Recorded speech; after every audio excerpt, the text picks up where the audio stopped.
సంతోషిస్తారో, వాళ్ళ వారు ఎలా బాధను వ్యక్తపరుస్తారో, ఇవన్నీ కూడా ఏమవుతాయంటే వారి యొక్క జీవితంలో అవేమవుతాయంటే ఒక భాగంగా మారిపోతాయి. వారు చదివిన విషయాలన్నీ కూడా భాగంగా మారిపోతాయి. కాబట్టి ఒక వ్యక్తి దగ్గర నుంచి నేర్చుకునేది అనేక పుస్తకాల సంకలనం లాగా ఏమవుతుందంటే అయిపోతుంది అన్నమాట. అందుకని ఏమంటున్నారంటే మనం వ్యక్తుల దగ్గర నుంచి నేర్చుకునేది వారి యొక్క జ్ఞానం నుంచి మనం నేర్చుకున్నట్టు అవుతుంది. అందుకని పిరికి అవత్ 1:4 అంటాడు, వారి పాదాల దూరిలోని కూర్చోమని కోరతారు అనడం. ఇది మనం యసఫ్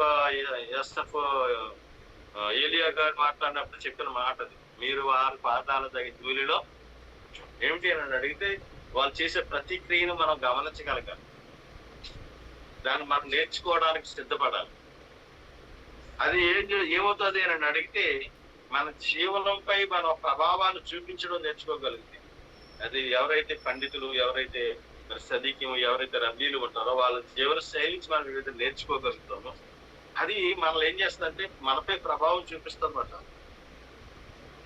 అందుకనే సెఫర్ హకినంలో ఒక మాట అంటాడనమాట, ఈ యొక్క మిట్స్వాలు అనేవి పురుషులకు మాత్రమే కాకుండా స్త్రీలకు కూడా వర్తిస్తాయి అని చెప్తున్నాడు.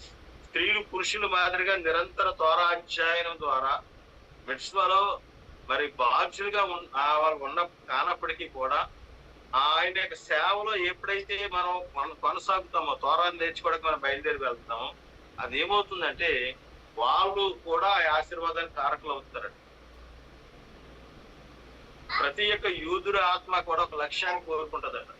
అదేమిటి అంటే అశ్యము తెలుసుకోవడం అన్నమాట. ఆయన నమ్మకంగా సేవించడం, ఆయన మార్గాల్లో నడవడం. ఆధ్యాత్మిక జ్ఞానం కొద్ది మంది మాత్రమే పరిమితం కాదు, కానీ ఇశ్రాయేలులందరికీ కూడా అది ఇవ్వాలని కోరుకున్నాడు. కాబట్టి ఆ ఆధ్యాత్మిక జ్ఞానాన్ని మనం పొందుకోవడానికి మనం ఏమోనంటే ముందుకు వెళ్ళాలన్నమాట. దానికి స్తోత్రం. హల్లెలూయా, హల్లెలూయా, హల్లెలూయా, హల్లెలూయా. అయితే మరొక విషయం ఏమిటి అని అడిగితే,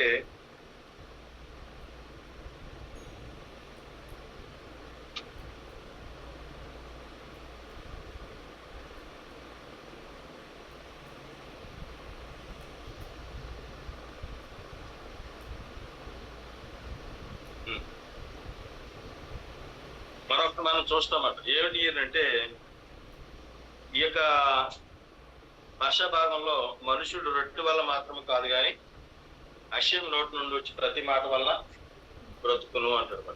దాని స్తోత్రం. హల్లెలూయా. సో రొట్టె వల్ల మాత్రమే కాదు అంటే ఏమిటి? నిజానికి రొట్టె గురించి, ఏ రొట్టె గురించి మాట్లాడుతున్నాడు, దేని గురించి మాట్లాడుతున్నాడు? వాక్యమైన రొట్టె గురించా?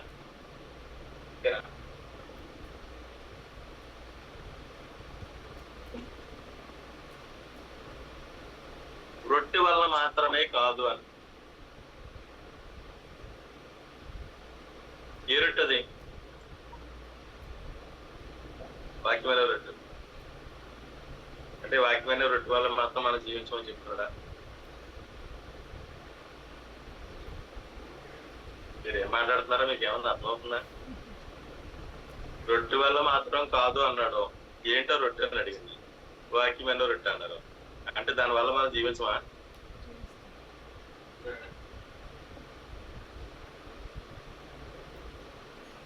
రొట్టె వల్ల మాత్రమే కాదు అని అంటే రొట్టె వల్ల మాత్రమే జీవించడం. కానీ ఎందుకంటే కొన్ని విషయాలు మనం తెలుసుకోవాలి. ఏమిటి అని అడిగితే,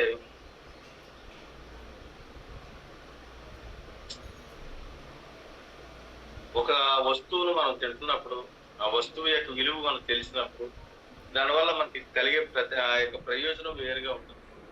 సో కొన్ని తెలుసుకోకుండా మనం చేస్తూ ఉంటాం. నిజానికి రొట్టె వల్ల మాత్రం కాదు అనే ఇక మాట గురించి మనం ఆలోచించినప్పుడు ఇక్కడ చాలా సందర్భాలు ఉంటాయి. చాలా సందర్భాలు ఉంటాయి. సపోజ్ నేను ఎవరికో ఒక వస్తువుని ఇచ్చాను, వాళ్ళు తీసేసుకున్నారు, తెలిపారు. కానీ ఇంకొక వ్యక్తి వచ్చాడు, నా దగ్గర నుంచి తీసుకున్నాడు, ఒక వస్తువుని తీసుకున్నాను అనుకోండి, చాలా సంతోషం కానీ ఆనందం కానీ దాన్ని కావలేసి పెట్టేసుకుని ఈ వస్తువు కోసం నేను చాలా కాలం నుంచి వస్తున్నాను, ఈ వస్తువు వల్ల నేను దీనికోసం నేను చాలా కాలం ఎదురు చూస్తున్నాను అని చెప్పినప్పుడు ఓహో, మీరు దీనికోసం చాలా ఎదురు చూస్తున్నారా అని చెప్పి ఆ వస్తువు యొక్క విలువ గురించి, ఆ వస్తువు యొక్క గొప్పతనం గురించి, దాని వల్ల వచ్చే లాభాల గురించి, దాని వల్ల వచ్చే మరి పరిణామాల గురించి నేను వివరించి అతనితో మాట్లాడాను అనుకోండి, మొదటి వ్యక్తి కన్నా రెండో వ్యక్తి ఏమవుతాడంటే ఆ వస్తువును తీసుకున్నందుకు అతను ఏమవుతాడంటే ఎక్కువ జ్ఞానాన్ని పొందుకోగలుగుతాడు. ఎందుకంటే నేను ఆ విషయాలను అతనికి వివరించాను కదా. మొదటి వ్యక్తి దాన్ని తీసుకోలేదు కాబట్టి దానివల్ల అతనికి ఏమి ప్రయోజనం ఉండదు. అలాగే మనం భోజనం చేస్తున్నప్పుడు ఓన్లీ భోజనం వల్లనే మాత్రమే మనం జీవిస్తామా అని అడుగుతున్నాడు అనమాట. అంటే దాని అక్కడ అర్థం ఏంటంటే కాదు అన్నప్పుడు మనం ఏమనుకుంటామంటే రొట్టె వల్లనే కాదు, వాక్యం వల్ల కూడా బతుకుతామన్నది మీరు చెప్పాలనుకుంటున్నారు. మీరు చెప్పారు, ఆ మాట చెప్పారు. కానీ ఇక్కడ మరొక కోణం ఉందన్నమాట. ఏమిటి ఆ కోణం అని అడిగితే, మీరు తినేటప్పుడు మీరు చేసే ఒక ఆజ్ఞ ఒకటి ఉందన్నమాట. ఏమిటి అని అంటే ప్రకాష్ చెప్తాం. ఆ తినేటప్పుడు ప్రకాష్ చెప్పమని దేవుడే చెప్పాడు. ఆ విషయాన్ని దేవుడే చెప్పాడు అన్నమాట. నువ్వు దాన్ని చెప్పడం వల్ల నువ్వేమవుతున్నావు అని అంటే దేవునికి కృతజ్ఞత చెప్తున్నావు. దానివల్ల ఏం జరుగుతుంది అనేది మనకు తెలియదు. కానీ ఆయన చెప్పమన్నమాట. అందుకనే నిజానికి మనం రెండు నేర్చుకోవాలి. ఏమిటి? తినడానికి ముందు నేర్చుకోవాలి, తిన్న తర్వాత కూడా నేర్చుకోవాలి. ఈ మరి మన సిస్టర్స్ చాలా మంది బ్రదర్స్ కూడా తప్పనిసరిగా ఏం చేస్తారంటే తినడానికి ముందు చేస్తారు, తిన్న తర్వాత కూడా చేస్తారు. నీవు తిని తృప్తి చెందిన తర్వాత నీ తండ్రిని ఆశయం నీకు ఇచ్చిన మంచి దేశం బట్టి ఆయనను ఆశీర్వదించేదావు. నువ్వు తిని తృప్తి చెందిన తర్వాత అంటే నువ్వు తినేసిన తర్వాత ఏం చేస్తాం? మనం హ్యాపీ ఫీల్ అవుతామట.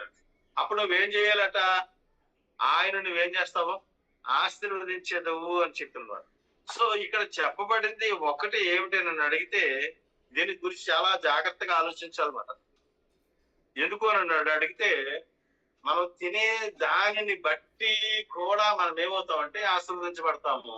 అదే విధంగా తిన్న దానిని తర్వాత మనం ఆయనను ఆశీర్వదించిన దానిని బట్టి కూడా ఆశీర్వదించబడతాం. నిజానికి చాలా విషయాలు మనకి బాహ్యంగా మనకి కనబడమాట. ఇజ్రాయేలీలు మన్నాను తిన్నారు. మన్నాను తిన్నా కూడా చనిపోయారు అన్నమాట. కారణం ఏంటంటే పాపం. అదేంటి? మన్నా తింటే చనిపోకూడదా అని అంటే నిజానికి మన్నా అనేది ఏమిటి అని అడిగితే చనిపోయిన వారికి తినిపించే ఆహారం అంటే. మీకు అర్థమైందా? మన్నా అనేది ఏంటంటే చనిపోయే వారికి తినిపించే ఆహారం. ఎందుకు అంటే చనిపోకుండా బ్రతికి ఉండడానికి ఇచ్చే ఆహారం అంటారు మన్నా అనేది. ఎందుకు అలా చేయగలుగుతుంది అని అడిగితే మన్నా అనేది భౌతికమైన భూమిలోంచి వచ్చింది కాదండి. అది ఆకాశం నుంచి కొరవబడినది.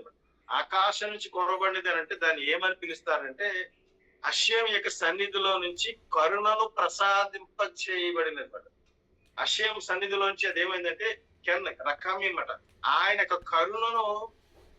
ఆయన కరుణను మనకి ప్రసాదించాడటండి. ఆ కరుణ యొక్క స్పార్కే మాట. ఇప్పుడు ఆ కరుణ ఏం చేస్తుంది అంటే చచ్చిపోయిందని కూడా ఏం చేస్తుంది? జీవింప చేస్తుంది. అందుకని మన్నాలో చాలా గొప్ప శక్తి ఉంటుంది అన్నమాట. మీకు ఒక విషయం తెలుసండి, అది ఎప్పుడు మనం తింటానే ఉంటాం మేడం. ఆ మంచుని భూమి మీద పంట పండిస్తాం కదా, పైరు పండిస్తాం కదా, ఎంత వరేస్తామండి. వరేసిన తర్వాత మీరు ఎంత నీరు పెట్టండి కింద, చెట్టు మాత్రం చాలా ఓపుగా పెరుగుతుంది. ఎంత ఓపుగా పెరిగినా గాని మంచు కురిస్తేనే గాని ఈ లోపల ఉన్నది ఫలం మాత్రం బయటకు రాదు.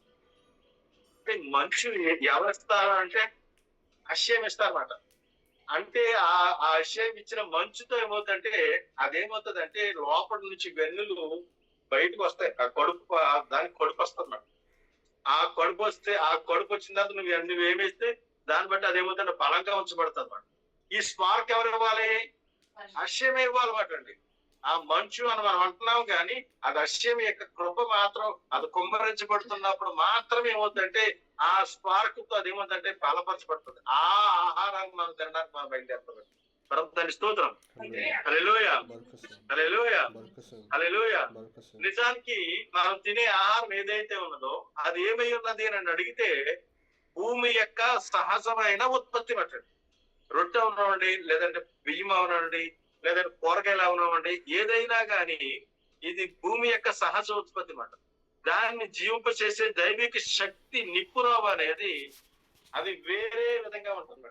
అది ఎక్కడి నుంచి వస్తుంది అని అడిగితే అష్షేవ దగ్గర నుంచే బయలుదేరి వస్తుంది అన్నమాట. అందుకనే ఇశ్రాయేలీలు వారు తిన్నారు మన్నా. ఆ తిన్న మన్నా అది అంతిమమైన మహా అద్భుతమైన ఆహారం అట్టండి. అందుకని దాన్ని ఏమన్నారు అంటే పరలోకం నుండి వచ్చిన రొట్టె అని పిలిచారన్నమాట. అదే అది ఏమిటనంటే ఆయన నోట నుండి వచ్చినది కాబట్టి అదేమైందంటే ఒక ప్రత్యేకమైన శక్తి కలిగి ఉందన్నమాట. అందుకనే అక్కడ బ్యాడ్ గా చెప్తారన్నమాట, వారి మన్నాను తిని కూడా వాళ్ళు ఏమైపోయారు. మన్నా ఏంటంటే అష్యం నోట నుండి అష్యం దగ్గర నుంచి వచ్చిన మన్నా ఆహారం. సో ఇప్పుడు కూడా మనకి ఏమవుతుందంటే అష్యం దగ్గర నుంచి బయలుదేరి వస్తుంది. ఏమిటి ఆహారం? మన వాక్యం అనే ఆహారం అన్నమాట. స్తోత్రం. ప్రతి ఆహారంలోనూ కూడా తండ్రి యొక్క ప్రత్యక్షత అనేది చాలా స్పష్టంగా ఉంటది.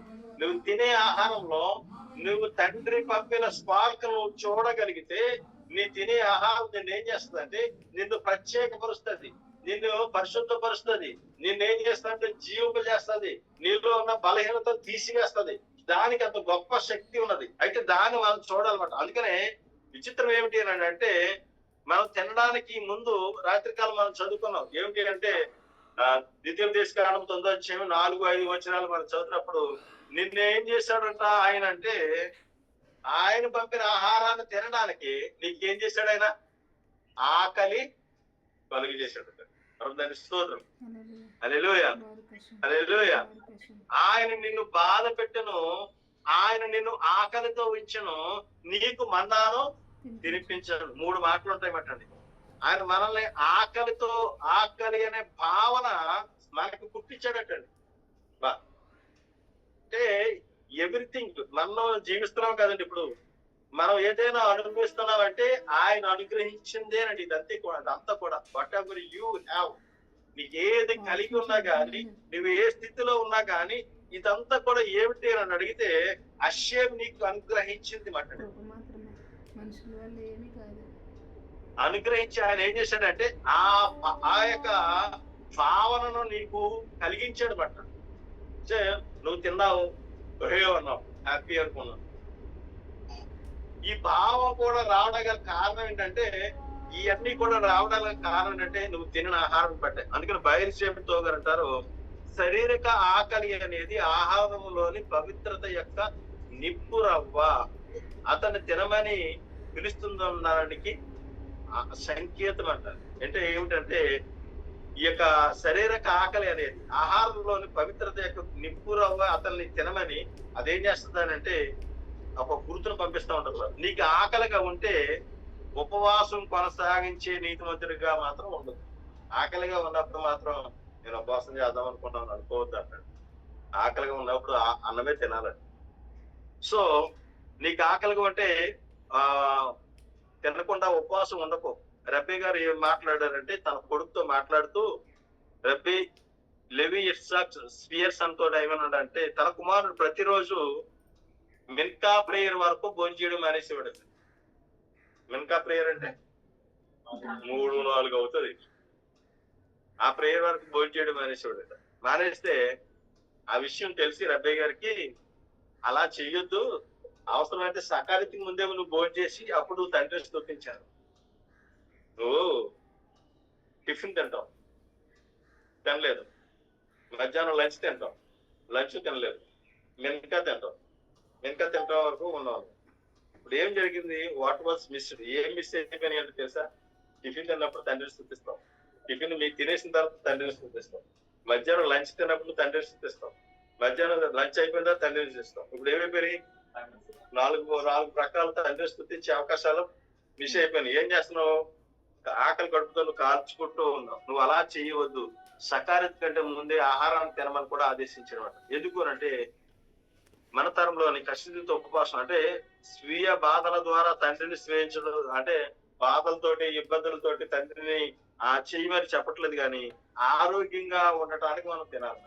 ఆరోగ్యంగా ఉండడానికి తినాలి. మనల్ని మనం ఆకలితో అంచుకోకూడదట.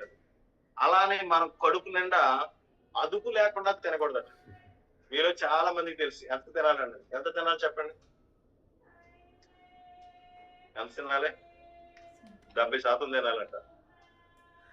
మనం దాన్ని స్తోత్రం షమీర్ గారు చెప్తున్నారు. అయితే అలా అతిగా తినాలనే నీచి కోరిక ఏమవుతుంది అంటే మన ఆధ్యాత్మికమైన యొక్క విధానాన్ని మీద దెబ్బతీస్తుందట. అతిగా తింటే ఏమవుతుందంటే ఆధ్యాత్మిక భావన చచ్చిపోతుందట. ఎప్పుడైతే కొంచెం నేను కూడా అంతే, ఎప్పుడైనా కొంచెం ముద్ద ఎక్కువగా తినేసాం అనుకోండి, ఏం చేస్తామంటే చిన్న కాసేపు పడుకుందాం అంటారు. ఎందుకు అనంటే ఎక్కువగా తినడం వల్ల వచ్చేది ఏంటంటే శారీరకమైన విధానమే వస్తుంది తప్ప భౌతికమైన విధానం వస్తుంది తప్ప ఆధ్యాత్మికమైన విధానం రాదు.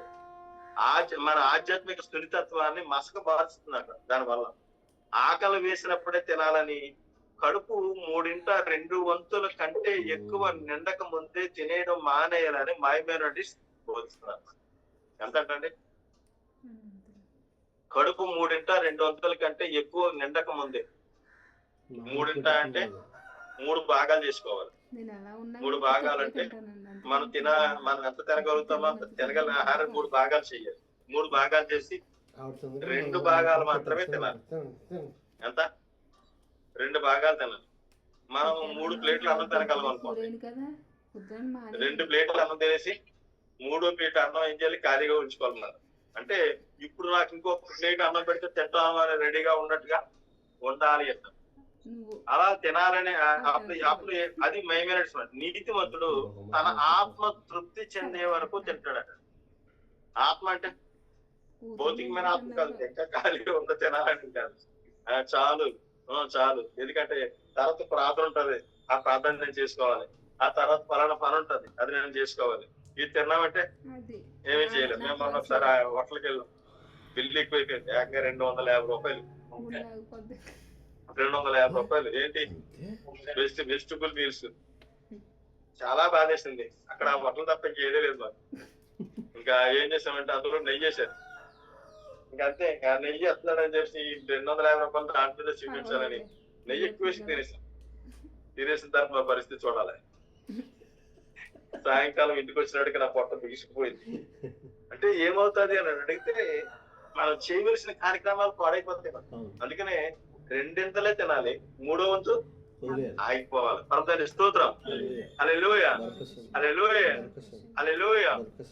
అయితే ఇందులో లోతైన విషయాలు ఉన్నాయండి. బయట విషయాలు చూసాం కదా, లోతైన విషయాలు ఉన్నాయి. ఇవి చాలా ఉపయోగమాట.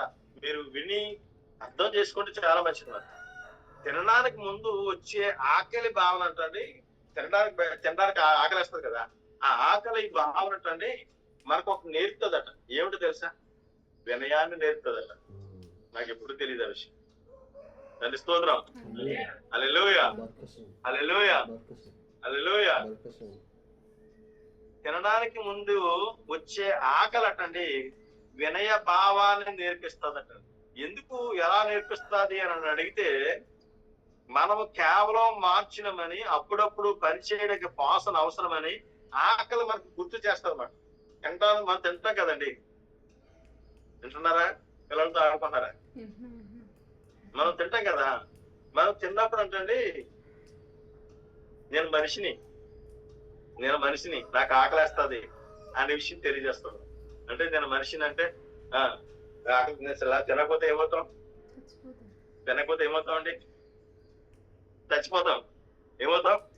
చచ్చిపోతాం. మార్చులు కొట్టి అదే అమార్తులు అంటే చచ్చిపోరని అర్థం. తినకపోతే చచ్చిపోతాం. కాబట్టి మేము మనుషులు దేవా, మేము మనుషులు, మాకు ఆకలేస్తుందన్న విషయాన్ని తెలియజేస్తుంది అన్నమాట. ఆకలి మనం పని చేయాలి, పని చేయకపోతే కుదరదు, కష్టపడకపోతే కుదరదు. మరి నాకు భార్య ఉంటది, పిల్లలు ఉంటారు, వాళ్ళు నేను పెంచుకోవాలి, నేను కష్టపడాలి. ఇవన్నీ కూడా మేము లోకములోని మనుషులము, మేము లోకములో ఉన్న వాళ్ళము అనే భావనని మనకి అది తెలియజేస్తుంది. మనం పూర్తిగా అప్పుడు అది ఏం చేస్తుందంటే, ఎప్పుడైతే ఆ మనసులో మనం తెచ్చుకోగలుగుతామో, అవును నేను మనిషిని, అవును నేను తినాలి, నా భార్యకి పిల్లలకి పెట్టుకోవాలి, ఇది నేను చెయ్యాలి అని ఎప్పుడైతే భావన కలిగి ఉంటామో ఆటోమేటిక్ గా మనం ఏమవుతాంటే దేవునిపై ఆధారపడడం కూడా మనం నేర్చుకోగలుగుతాం. సో ఈ ఆధారపడటం తండ్రి దృష్టిలో మనం ఏం చేస్తుంది అని అంటే, మన స్థానాన్ని మనకు తెలియజేస్తుంది అనమాట. వినయం అనేది ఒక విధంగా చెప్పాలంటే స్వీయ చిత్రాన్ని నిర్మించుకోవడానికి, అంటే అత్యంత ఇది మనం ఏమిటో, మనం ఏమై ఉన్నామో తెలుసుకోవడానికి ఇది చాలా బాగుంటుంది. అందుకని మనం ప్రార్థన చేస్తాం, ఎలోహాయి ప్రార్థన చేస్తాం. అందులో ఏమంటామండి, ఒక మంచి మాట ఉంటుంది, ఎలోహాయి ప్రార్థన, ఎలోహాయి నెస్తా. ఆ ప్రార్థన ఏమంటదంటే, నేను మట్టిని అంటాం. ఏమంటాం మనం? నేను మట్టిని, నేను ధూళిని. ఇది ఎవరి మాట? ఇది మన పితరుడైన అబ్రహాం గారి మాట. వాళ్ళు నువ్వు మా మధ్యలో రాజులో ఉన్నావు అన్నప్పుడు, బాబోయ్ నేను రాజుని కాదు, నేను మట్టిని, నేను ధూళినని ఆయన నేలకు సాగిలిపడ్డాడు. సో ఇది ఏం చేస్తాది అని అంటే, ఎప్పుడైతే మనం ఏమై ఉన్నామో మనం తెలుసుకోగలిగినప్పుడు మనం ఏమవుతామంటే, మనం ఆటోమేటిక్ గా నా ఆత్మ అందరి ముందు ధూళి వలె ఉండుగా కాని ప్రార్థన నర్సర్, ఎలోహాయి నర్సర్ ప్రార్థన మనం గుర్తు చేసుకుంటాం. మనం పునాదిని ఎంత లోతుగా తవ్వితే ఆ బిల్డింగ్ అంత గొప్పగా బలంగా ఉంటదన్నమాట. అంత బలంగా నిర్మించగలుగుతాం. మనల్ని ఎంతగా మనం తగ్గించుకోగలిగితే మనము ఆయన వైపు అంత గొప్పగా తిరగగలుగుతాం. దాని స్తోత్రం, హల్లెలూయా. అంటే మనం ఆయన వైపు తిరిగి ఎంతగా తిరగగలుగుతామో, నిజంగా తిన్నప్పుడు కూడా తిరగడం నేర్చుకోవాలన్నమాట. ఈ మెసేజ్ ఏమిటి అని అంటే, తిన్నప్పుడు తిరగడం నేర్చుకోవడం గురించే మాట్లాడుతాను అనమాట. మరి అందుకనే ఏం చేస్తామనంటే, ఆహారానికి ముందు మనం ఏం చేస్తాం, ఏదైనా తినాలనుకున్నప్పుడు, నేను మీతో చెప్పానని గతంలో చెప్పినట్టున్నాను, ఇశ్రాయేలీలు ఎందుకు దూతలందరూ వచ్చి అడిగారట, ఆయన ఎందుకు మాట్లాడితే ఇశ్రాయేలీలు అంటున్నావు అని అడిగారట. మాట్లాడితే ఇశ్రాయేల్. అప్పుడు ఆయన అన్నాడట, భూమి మీద అంతమంది ఉన్నారు, వాళ్ళందరిలో కన్నా నా ప్రజలని ఇశ్రాయేలీలు అలీవాకు ఎంత ఉంటది కదా, బెల్లలా ఎంత ఉంటది, అలీవాకంత ఉన్నంత ఆ ఆహారాన్ని తిన్నా గాని నన్ను జ్ఞాపకం చేసుకోకుండా తినరాదు. అంటే వాళ్ళ ఏమిటంటే, వాళ్ళు ఏం తిన్నా గాని, ఎంత తిన్నా గాని బెల్లేసుకున్నా గాని వాళ్ళు నన్ను జ్ఞాపకం చేసుకోకుండా దేన్ని కూడా తినరు. వాళ్ళకంత నేనంటే అంత ప్రేమ, వాళ్ళు ఏం తినాలనుకున్నా అషేమిని నన్ను జ్ఞాపకం చేసుకుని తింటారు. అదే విధంగా అంటే ఏమిటంటే, ప్రతిదీ తిన్నప్పుడు కూడా ఏంటంటే అషేమిని జ్ఞాపకం చేసుకోవడం. అందుకనే మనకు పంపే ఆహారాన్ని రుచి చూసే ముందు, మనం ఏం తినాలనుకున్నా, మన లోపలికి ఏం చెయ్యాలనుకున్నా, దాని రుచిని తెలుసుకోవాలనుకున్నా కూడా మనం ఏం చేస్తామంటే అషేమిని మనం ఏం చేస్తామండి, చెప్తామని. ఆశీర్వాదాలకి చేయడానికి ప్రధాన కారణం ఏంటంటే, అది ఏమిటి అని అడిగితే, ప్రతిదీ కూడా ఆయన దగ్గర నుంచే వస్తుందని నువ్వు నమ్మడం. దాని స్తోత్రం. ప్రతిదీ కూడా, ఎవ్రీథింగ్ వాట్ యు హ్యావ్ అన్నమాట. నువ్వు తిన్నా, నువ్వు త్రాగినా, నువ్వు ఉన్నా, నువ్వు నడిచినా, నువ్వు బ్రతికినా, నువ్వు జీవించినా, ప్రతిదీ కూడా ఆయన దయే. ఆయన దయ లేకుండా ఏది లేదు. మనం ఇలా ఉన్నాము అని అంటే ఆయన దయే, ఆయన లేకుండా ఏది లేదు. ఈ మధ్యలో ప్రతిదీ కూడా నాకేమనిపిస్తుంది అంటే, అశ్యమే ఆయనే చేస్తున్నాడు ఇదంతా, ఆయన వల్ల ఇలాగ జీవించి ఉండగలుగుతారు. ఈ క్షణం ఆయన ఇచ్చింది, నిజంగా చాలా హ్యాపీగా అనిపిస్తుంది. ఎందుకంటే ప్రతిదీ ఆయనదే. ఆయన దాంట్లో నుంచి మనం ఏం చేస్తున్నాం అంటే, ఆయన మనకిస్తున్నాడు, తాగుతున్నాడు నీళ్లు. చాలా మంది నీళ్ళు తాగి కిడ్నీకి వెళ్ళిపోయి చచ్చిపోయినారు. ఎందుకంటే నీళ్ళ వల్లనే ప్రమాదం ఉంది ఈ రోజు అని అషేవ్ నాకు మంచి నీళ్ళు ఇచ్చాడు. ఏం చేయలేదు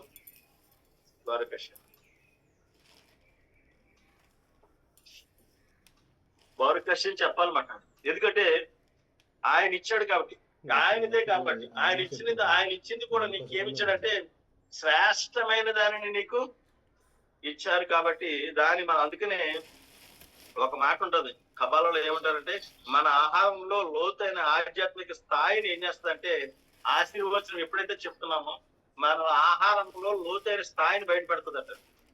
అందుకనే బారుకతాదన ఎలహెను మెల కావాలం అన్న మాట ఏదైతే మనం చెప్తున్నామో, ఓ విశ్వానికి రాజా తమరు స్తుతింపబడు కాక ఈ యొక్క పదార్థమును తయారు చేసిన తమరు స్తుతింపబడు గాక అని మనం ఏదైతే చెప్తున్నామో, ఆ ఆశీర్వాదంలో మొదట ఏముంటదంటే బారుక్ అనే పదం ఉంటుంది. బారుక్ అనే పదం ఎందులో నుంచి వచ్చిందో తెలుసా అండి? మోకాల్లోంచి వచ్చింది. మోకాలుకు సంబంధించిందే బారుక్ అర్థం. అందుకనే మీరు ఎప్పుడైనా సరే బారుకత అదన ఎలహెను మెల కవ్వాలన్న పదాన్ని చెప్తున్నప్పుడు కనీసం మీ మోకాల్ని కొంచెం ఇలా ముందుకు ఉంచండి, చిన్నదన్నా ఉంచండి. ఎందుకంటే ఈ మోకాళ్ళకి ఈ బారుకి సంబంధం ఉందన్నమాట. ఈ మోకాలు వంచడం కోసమే బారుక్ అనే పదాన్ని వాడతారు అన్నమాట. చిన్నదన్నా ఉంచండి, చిన్నది లిటిల్ బిట్. సో ఎందుకు అని అడిగితే ఈ బారుక్ అనేది దానికి కనెక్ట్ అయ్యి ఉన్నదన్నమాట. ఆ ఆశీర్వాదానికి మూలం ఏమిటి అని అడిగితే బారుక్ అనే పదం అన్నమాట. ఈ పదాన్ని పలికేటప్పుడు మరి ఏం చేయాలంటున్నాడంటే ఆశీర్వాదాన్ని అవసరం చేసే ఆకలి గురించి మనకు ఒక స్పృహ ఉంటది. కాబట్టి బెర్రెక్ అనే పదం మోకాలు అనే పదానికి సంబంధించింది. అప్పుడు ఏం చేయాలంటే మోకాల్ని వంచాలి. ఇది తండ్రికి విధేయతతో వినయంగా వంగమని మనకు చెప్తుంది బారుక్ అనే పదం. ఈ బారుక్ అనే పదం ఏంటంటే విధేయతతో వినయంగా వంగమని మనకు చెప్తుంటది. అందుకనే మనం ఆయన బహుమతిని తీసుకునే ముందు, ఆ బహుమతి అంటే నీళ్ళు అయి ఉండొచ్చు, డ్రింక్ అయి ఉండొచ్చు, లేదంటే ఆహారం అయి ఉండొచ్చు, పదార్థం అయి ఉండొచ్చు. ఏదైతే నువ్వు తీసుకొని పోతున్నావో అది అశ్యం తయారు చేసిన పదార్థం బహుమతి. కాబట్టి అది నువ్వు తీసుకునే ముందు, నువ్వు ముట్టుకునే ముందు, దాన్ని నువ్వు తినే ముందు నువ్వు బారుక్ అనే పదాన్ని చెప్తున్నప్పుడు ఒక్కసారి నువ్వు చెప్తే ఆ గిఫ్ట్ నీకు ఏమవుతుంది అని అడిగితే, ఇందాక నేను మీతో చెప్పాను మరి, ప్రతిదీ తినడం తీసుకోవడంలో దానికి అర్థం ఉంటుంది మరి, తీసుకునే విధానంలో తేడా ఉంటుందని చెప్పాను కదా, అదే మనకు అక్కడ కనబడుతుంది మరి. అందుకనే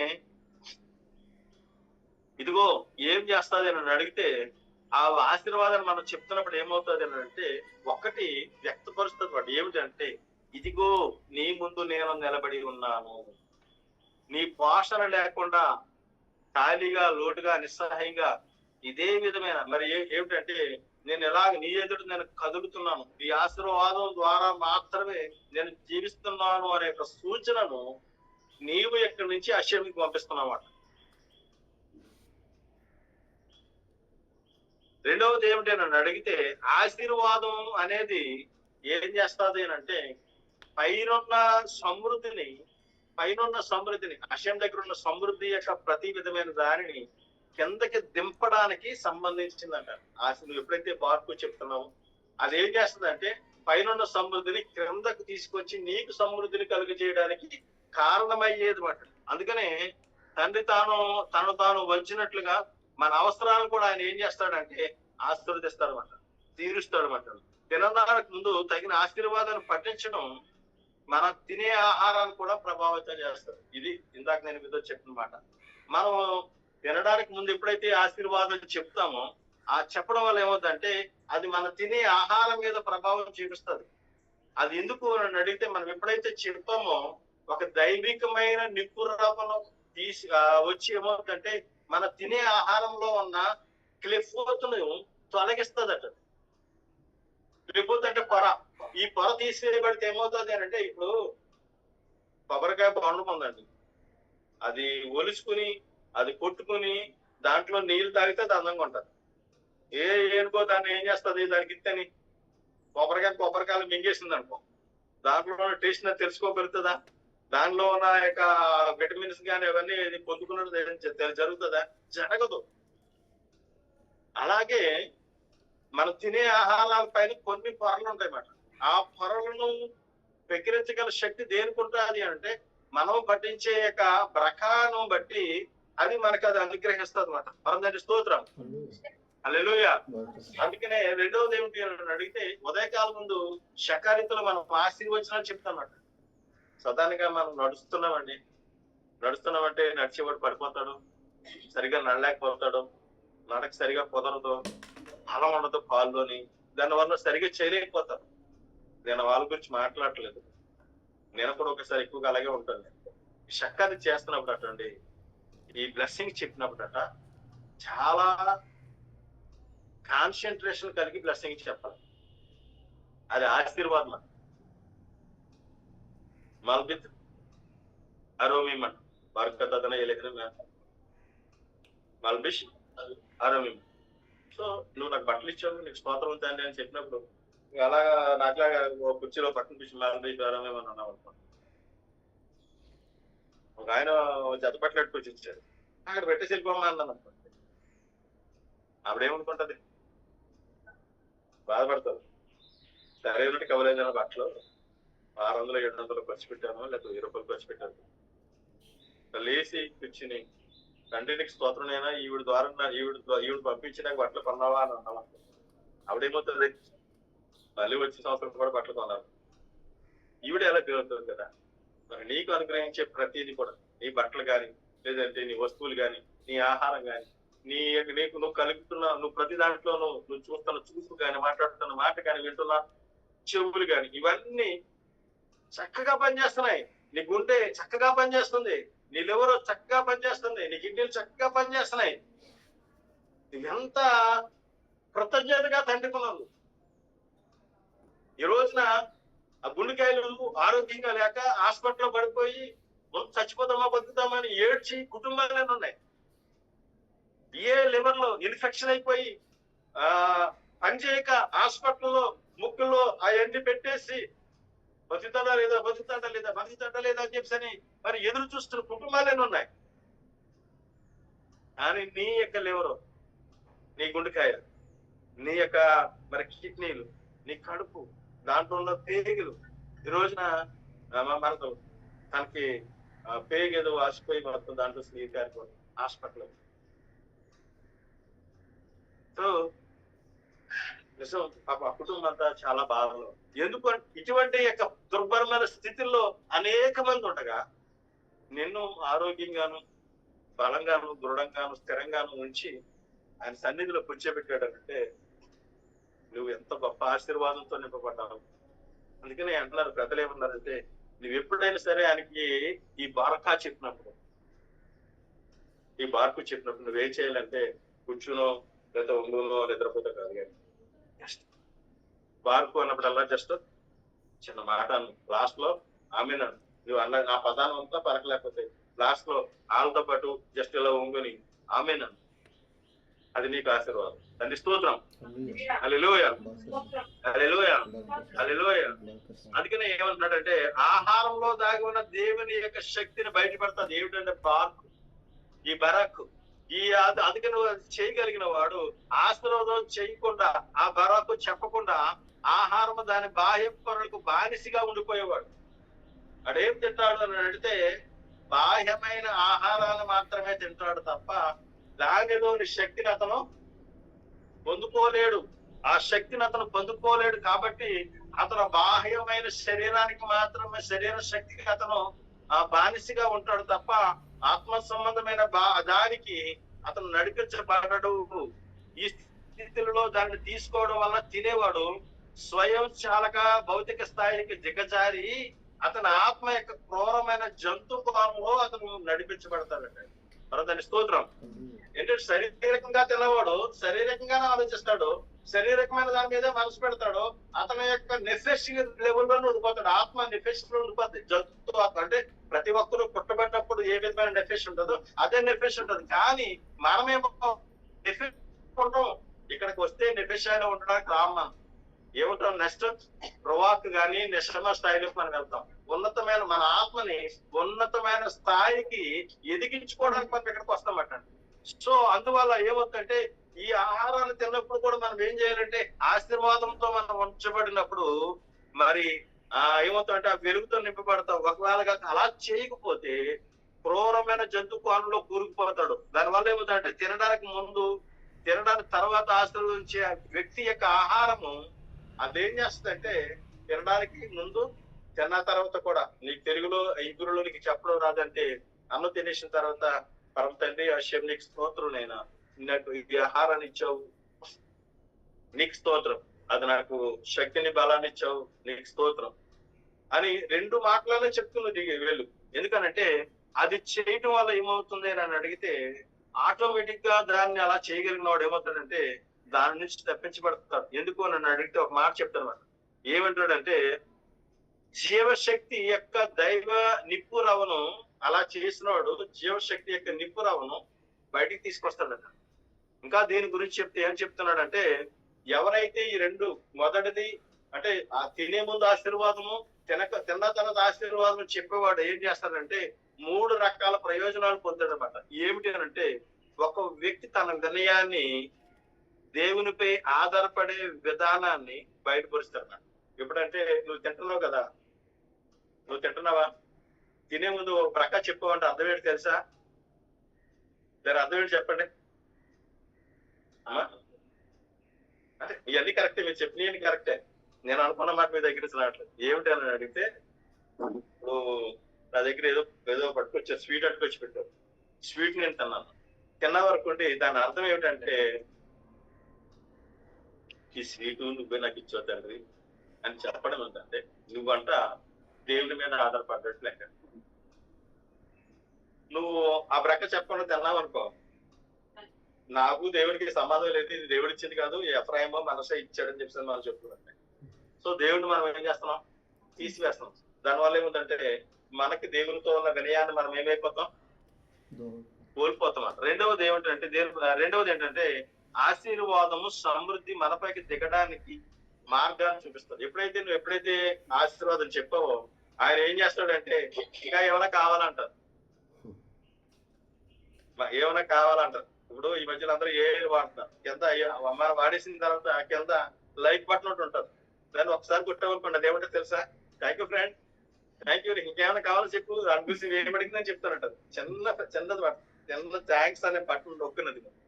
సో అలాగే మనము తండ్రికి కృతజ్ఞత చెప్పినప్పుడు మనం ఏం చేస్తామని అడిగితే ఏం చేస్తామండి, ఇంకా మనకి ఏమైనా కావాల్సిన ఏమంటే ఆయన మనకు అనుగ్రహించడానికి మార్గం చూపిస్తాడు. మూడవది ఏంటంటే దైవత్వపు నిప్పురవ బయటపడి ఆహారము మరేమవుతుందంటే ఆధ్యాత్మిక స్థాయికి తీసుకెళ్తుంది. మరి ప్రతిదీ కూడా ఆధ్యాత్మిక స్థాయికి తీసుకెళ్తారు. ఇందులో చాలా విషయాలు ఉన్నాయి. నేను ఈ విషయాలు చెప్పే వరకు మిమ్మల్ని వదలని ఇవాళ, ఎందుకంటే ఇది జూమే కాబట్టి ప్రాబ్లం లేదు. సో మనం చూడవలసినది ఏమిటంటే మన ఆహారంలో పాతుకుపోయిన దైవిక నిప్పురవ యొక్క మూలము ఆత్మ కంటే ఉన్నతమైన ఆధ్యాత్మిక మూలం నుండి వస్తుంది. అంటే దాంట్లో అది ఏదైతే మూలం ఉంటుందో, దాంట్లో నిప్పురవ ఏదైతే ఉంటుందో అది చాలా అవసరం అండి. అయితే అది మనం పొందుకోవాలి అంటే మనం ప్రకా ద్వారా మాత్రమే, ఆశీర్వాదం ద్వారా మాత్రమే మనం తీసుకోగలుగుతామంట. అది ఏమవుతుంది అని అంటే మనలో ఉన్న ఆత్మ యొక్క మూలం యొక్క శక్తిని ఏం చేస్తుంది అని అంటే రీఛార్జ్ చేసేదిలాగా ఉంటుంది అనమాట. అది చాలా పవర్ఫుల్ అనమాట. అందుకని ఇది చాలా అవసరం అంట. అందుకనే దేవుని ఏం చెప్తుందంటే తండ్రి యొక్క వాక్కు ఈ నిప్పురవ బయటపడిన తర్వాత ఆహారాన్ని తీసుకోవడం భౌతిక శరీరంతో పాటు ఆత్మ యొక్క అంతర్గత సారాన్ని కూడా ఏం చేస్తుందంటే అది పోషిస్తుంది. ఎప్పుడైతే నువ్వు అలా చేయగలుగుతావో నీతో పాటు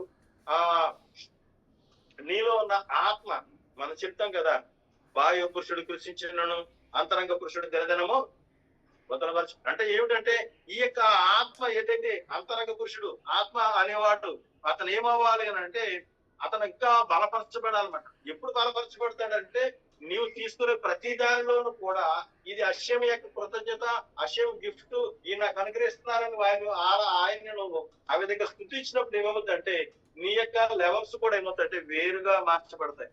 అందుకనే ఆ విధంగా చేయడం తర్వాత దాని భోజనం ఆ విధంగా తినడం ద్వారా ఏమవుతుందంటే మనం మరింతగా బలపరచబడతాం. అందుకని ఏమంటాడు అని అంటే తినడంలో 3 రకాల క్రియలు ఉన్నాయంట. ఏమిటి అని అంటే బయలుషేంతో గారు ఒక మాట చెప్పారు అన్నమాట. మొదటిది విధేయతను బయట చూపిస్తుంది. నువ్వు తిన్నప్పుడు విధేయతను చూపిస్తుంది. ఎలా చూపిస్తుంది? తిన్నప్పుడు విధేయత ఎలా వస్తుంది అండి? తిన్నప్పుడు బలం వస్తుంది, తిన్నప్పుడు వాసన వస్తుంది, తిన్నప్పుడు రుచి వస్తుంది, తిన్నప్పుడు కళ్ళు కళ్ళు మెడమెట్టలాడతాయి. తిన్నప్పుడు ఏమొస్తుందట? విధేయత వస్తుంది. ఎలా వస్తుంది అంటే ఇది నాది కాదు తండ్రిది, తండ్రి ఇచ్చింది కాబట్టి తండ్రి నీకు స్తోత్రం తండ్రి ఎప్పుడైతే వినయాన్ని చూపిస్తున్నామో మొదట విధేయత వస్తుంది. సబ్మిషన్ అని పిలిచడం. రెండవది ఏమిటంటే సెపరేషన్, వేరు చేయడం వస్తుంది. మూడవది ఏమవుతుందంటే మధురపరచడం వస్తుంది. మూడింటి గురించి బయలుషేంతో గారు చెప్పారు. ఏమని చెప్పారు అంటే విధేయత, ఆకలి తినడానికి ముందు ఒక వ్యక్తి విధేయ స్థితిలో ఉంటాడు. ఆకలి అతనికి సానుకూల వినయ భావాన్ని ఇస్తుంది. ఎందుకంటే మనం ఆయన పిల్లలము. ఇశ్రాయేలు అందరూ ఏం చేస్తారంటే ఆటోమేటిక్ గా తినడానికి బయలుదేరుతున్నారంటే వినయానికి బయలుదేరుతున్నారని అర్థం. తినడానికి బయలుదేరుతున్నారంటే తండ్రిని స్తుతించడానికి బయలుదేరుతున్నారంటాం. తినడానికి బయలుదేరుతున్నారంటే ఆయనకి విధేయులుగా ఉంటున్నాము అని చెప్పడానికి ముందుగా సబ్మిషన్ ఇచ్చిన తర్వాతే అది తింటారు. కాబట్టి తినడం కూడా ఏమిటంటే కారణం అవుతుంది అనే విషయాన్ని భాష్యంగా చెప్తున్నారు. రెండవది ఏంటంటే వేరు చేయడం, సెపరేషన్ అన్నమాట. ఏమిటి వేరు చేస్తామనంటే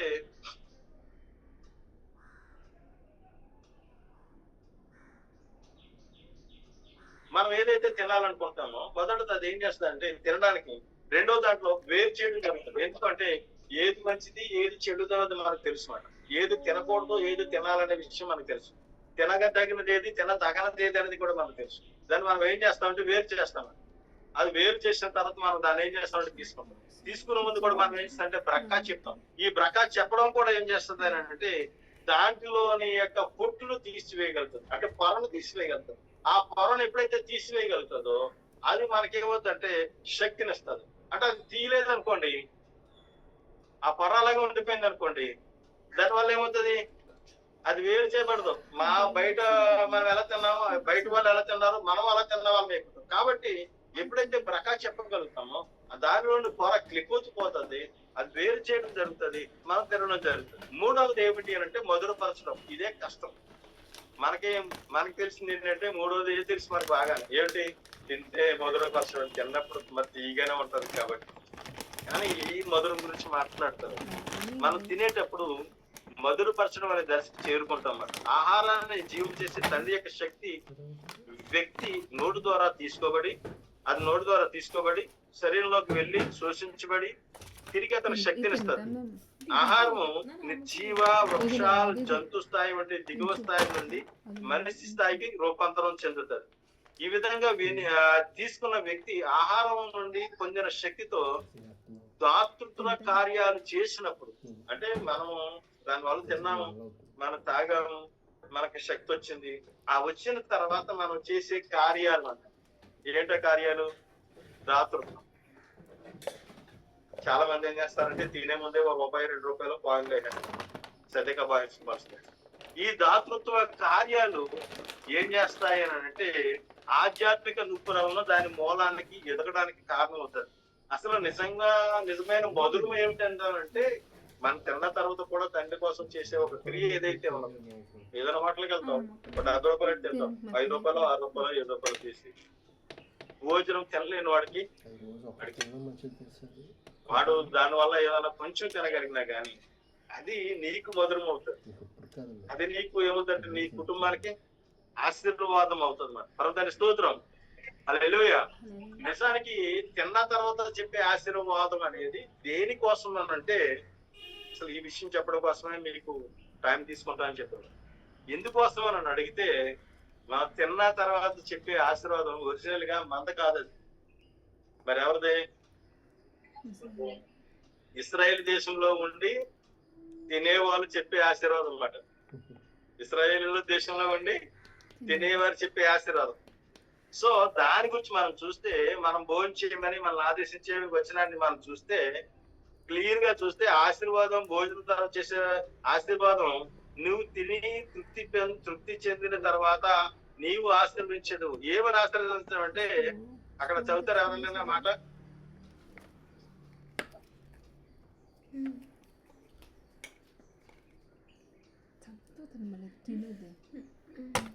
మీ డాడీ వచ్చాక ఎదురుగా తినిపిస్తాను ఇంకోటి వేసి. మరియు నీవు తిని ఎన్నో వచ్చిందమ్మా, 11, 15, 11 ద్వితీయోపదేశకాండము 11-15. మరియు నీవు తిని తృప్తి పొందినట్లు నీ పశువు వరకు జాలయందు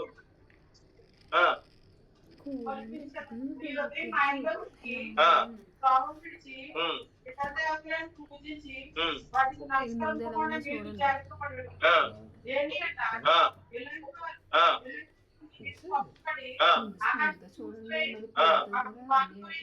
మరి ఆ, ఆ. ఇది పాయింట్. అదనే వారు నీకు ఇచ్చుచున్న ఆ మంచి దేశమును ఉండకుండా శీఘ్రముగా నశించదు. అంటే ఏంటి ఇప్పుడు ఈ ఆశీర్వాదం ఎవరిది? ఇస్రాయేల్ లో ఉండి జాగ్రత్తగా ఉండాలి, లేకపోతే ఎక్కడికి బయటకి ఎంటేస్తానని చెప్తున్నప్పుడు ఏంటి ఇది ఎక్కడ ఉండి చేయాల్సిన ఆశీర్వాదం? ఇది ఇస్రాయేల్ దేశంలో చేసే ఆశీర్వాదం మనకు సంబంధం లేదని మనం ఎలాగే తినొచ్చు అనకండి. నెక్స్ట్ లెవెల్కి వెళ్దాం మనం. సో ఇది ఏమిటి అని అడిగితే అక్కడ చెప్పే ఆశీర్వాదం మరి అంటే నిజంగా ఏంటంటే మధురపరచడం ఏమిటి అని అంటే ఇదే స్థాయి మాట మధురపరచడం అంటే. అయితే భోజనం తర్వాత చేసే ఆశీర్వాదం ప్రత్యేకంగా ఇస్రాయేల్కి సంబంధించిందే. అయితే ఆ విషయం చాలా స్పష్టంగా కనబడుతుంది. కానీ ఈ ఆశీర్వాదాలు మనం మంచి దేశము అనే స్థుతులు మనం చూస్తామట. అది మొదటి దశలో ఏ విధంగా అయితే మనం వినయాన్ని చూపించామో భోజనం తర్వాత కూడా మనం ఏం చేస్తామనంటే భూమి యొక్క ధూళి వలె మనము భావించే భావనకు సంబంధించిందా? అలా అయితే బలిషేంతో గారు ఒక మాట చెప్తామన్నమాట. సంబంధించిన ఆది కాండంలోని ఒక వచనాన్ని ఉదాహరిస్తూ విధేయత వేరు చేయడము మధురపరచడం ప్రక్రియ గురించి చెప్పాడన్నమాట.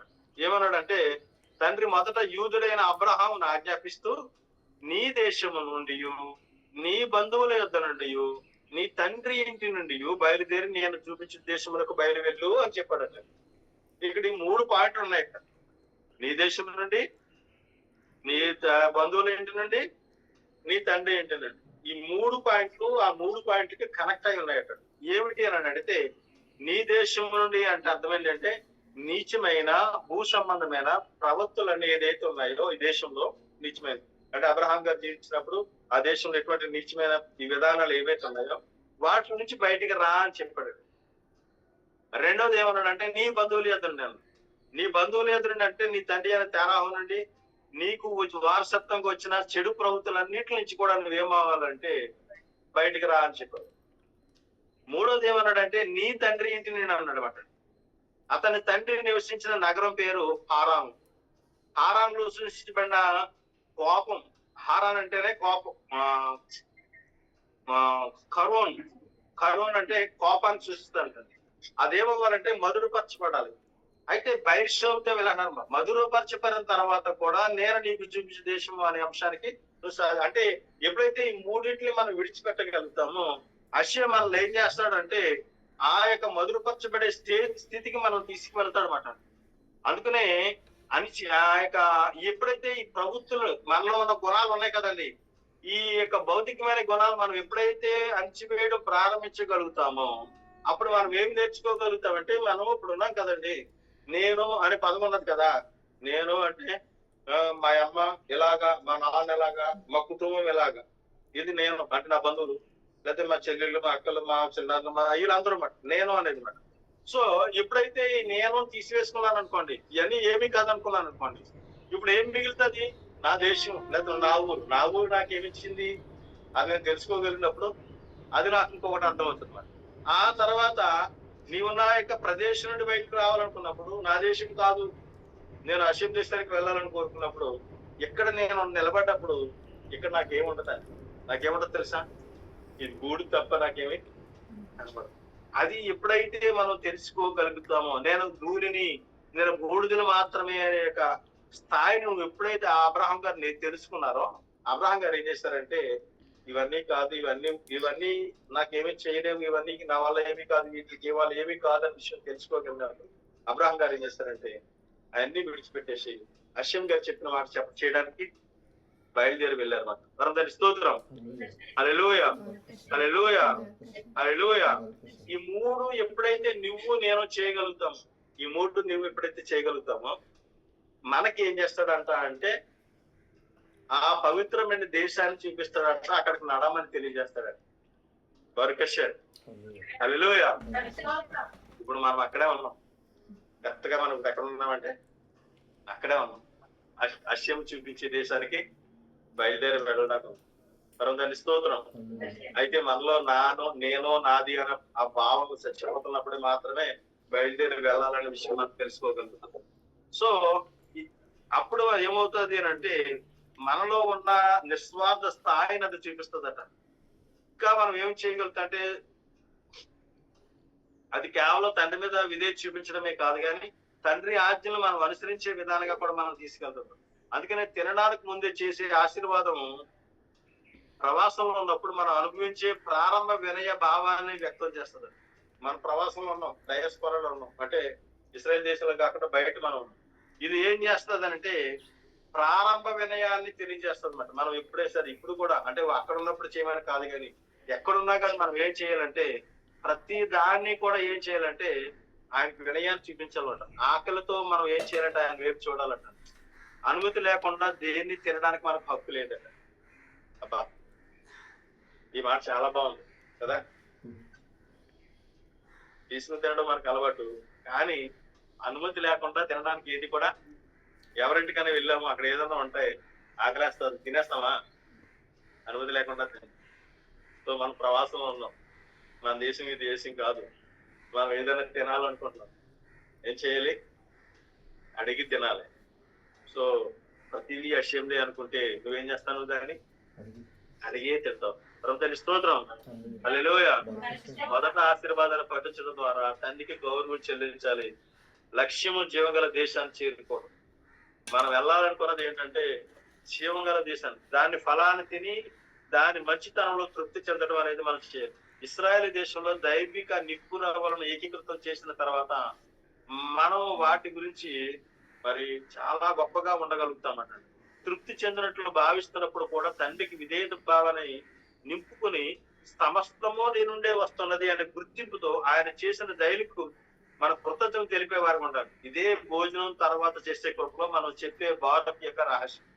భోజనం చేసినప్పుడు కూడా చేసేసిన తర్వాత మీరు ఎప్పుడైతే అయిపోతుందో తప్పనిసరిగా చేతులు కడుక్కున్నప్పుడు కూడా ఈ వేళ్ళు, ఈ పిల్లి వేలు, ఈ యొక్క గోర్ల దగ్గర కూడా మీరు శుభ్రంగా కడుక్కోండి. వీలుంటే షబ్బుతో కడుక్కోవడం కూడా నేర్చుకోండి. ఎందుకంటే ఇది తప్పనిసరిగా చేయాలి. తిన్న తర్వాత మోకాలు వంచడం అనేది కూడా తండ్రికి విధేయతను గొప్ప వినయాన్ని చూపిస్తుంది. నీ తండ్రి అయిన హర్షం నీకు ఇచ్చిన మంచి దేశం బట్టి నీ తండ్రి అయిన తండ్రిని ఆశీర్వదించదు అనే ఆశీర్వచనాన్ని మనం ఎప్పుడైతే చేయడం ప్రారంభిస్తామో తప్పనిసరిగా మన ఆ యొక్క దేశానికి మనం తీసుకువెళ్తారు. మరి ఈ విషయాలు మనం చూసినప్పుడు ద్వారా మనల్ని ఏమైనా హెచ్చరిస్తుందంటే భోజనం తర్వాత ఆశీర్వాదం లేకుండా మనం సంతృప్తి చెందే అవకాశం కనబడుతుంటది. భోజనం తర్వాత తండ్రిని ఆశీర్వదించడం ఇశ్రాయేలు దేశానికి ప్రత్యేకమైన జ్ఞాపకాన్ని తెలియజేస్తుంది. నీ తండ్రి హర్షం పరాక్రమం చేయడానికి నీకు శక్తినిచ్చేవాడని జ్ఞాపకం చేసుకో. వినయము నిస్వార్థతతో మనము హర్షము యొక్క జీవశక్తిని తీవ్రతరం చేసుకుని జీవం గల దేశంలో తండ్రి మనకు ప్రసాదించే జీవ సమృద్ధిని ఆయన ఏకీకృతం చేస్తాయి. అప్పుడు మన నోళ్ళు ఆశీర్వాదాలు, ఆయన గొప్ప దయకు కృతజ్ఞతలు తెలియజేసేవారుగా మనం ఉండగలం. మనం దానికి స్తోత్రం, హల్లెలూయా, హల్లెలూయా, హల్లెలూయా. భోజనం చేసిన తర్వాత రెండు ఆశీర్వచనాలు చాలా అవసరం. ఎందుకంటే ఇందాక మనం చూసే ఒక మాట ఏమిటంటే రొట్టెతో కాదు కానీ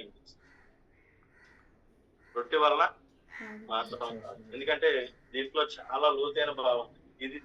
ఈ రొట్టె ఏం చేస్తుంది అని అంటే నిన్ను నన్ను ఎక్కడ తీసుకెళ్తుంది? హర్షంతో ఏకీకరణకు, హర్షంతో ఐక్యతకు, హర్షంతో కలిసి నడవడానికి చూపిస్తుంది. ఆ విధంగా హర్షంకు దగ్గరగా ఉండటానికి పరమ తండ్రి మనల్ని దీవించి నడిపించి ఆశీర్వదించును గాక. ఆమేన్. చిన్న ప్రార్థన చేసుకున్నాం. మహోన్నతుడ, మహాధికారి, జీవాధిపతి, జీవం గల తండ్రి, నిన్న నిరంతరం ఆక్రీచుకున్నవాడ, భూమి ఆకాశంలో సృష్టించిన వాడ, సర్వ సృష్టికర్త, ఆదనేశ్వర వారికి పరిశుద్ధ నామమున స్తోత్రం తండ్రి.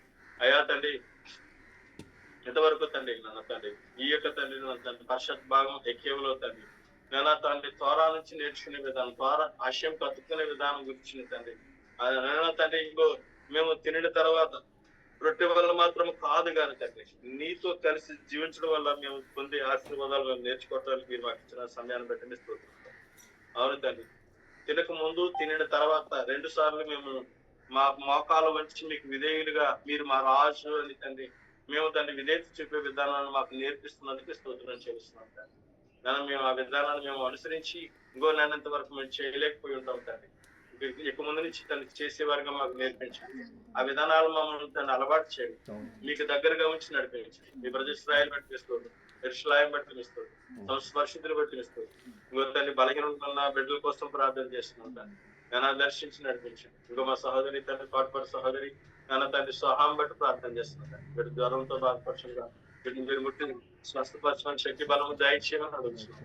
నేను తండ్రి టెక్నికల్ రాముని దర్శించమని అడుగుతున్నాం. ముట్టండి స్వస్థపరచు. నేను హననీయ అబ్రహాం దర్శించమని అడుగుతున్నాను. నేను ముట్టి స్వస్థపరచమని అడుగుతున్నాను. నేను కాంతం గారిని బట్టి ప్రార్థన చేస్తున్నాను. ముట్టి స్వస్థపరచమని అడుగుతున్నాను. నేను తండ్రి మరి అదేవిధంగా తండ్రి సుశీల శిస్తుని బట్టి ప్రార్థన చేస్తుంటాను. ముట్టి స్వస్థపరచమని అడుగుతున్నాను. నేను మోకాళ్ళ నొప్పులతో బాధపడే వారి కోసం ప్రార్థన చేస్తున్నాను. దర్శించి ముట్టి స్వస్థపరచు. నేను తన శారీరకమైన రుగ్మతలతో బాధపడే వారి కోసం ప్రార్థన చేస్తాను. ముట్టి స్వస్థపరచుంటాను. నేను తన మన గర్భపాలం కోసం ఎదురు చూసిన బిడ్డల కోసం ప్రార్థన చేస్తున్నాను. అయా మీరు జ్ఞాపకం చేసుకోండి. నేను తండ్రి నేను సహాయం చేయండి. నేను తండ్రి నేను ఇంకో తన సహోదరులు సమయాన్ని బట్టి అపరాధం బట్టి ప్రార్థన చేస్తున్నాను. గర్భఫలం తెరవండి, సహాయం చేయండి. నేను మీ దీవెన వరకు దయచేయమని అడుగుతున్నాం. అయా తన మరి అదే విధంగా రమ్య ప్రశాంతం జ్ఞాపకం చేసుకుంటాను. మరి గర్భఫలాలు తెరవండి తండ్రి. నేను వారిని దీవించి ఆశీర్వదించండి తండ్రి. అయా సహాయం చేయండి తండ్రి. మీ స్తోత్రం తండ్రి. నేను తండ్రి మరి అదే విధంగా తండ్రి అమ్మకాన్ని కూడా జ్ఞాపకం చేసుకోవాలి తండ్రి. నేను తండ్రి పొలం కోసం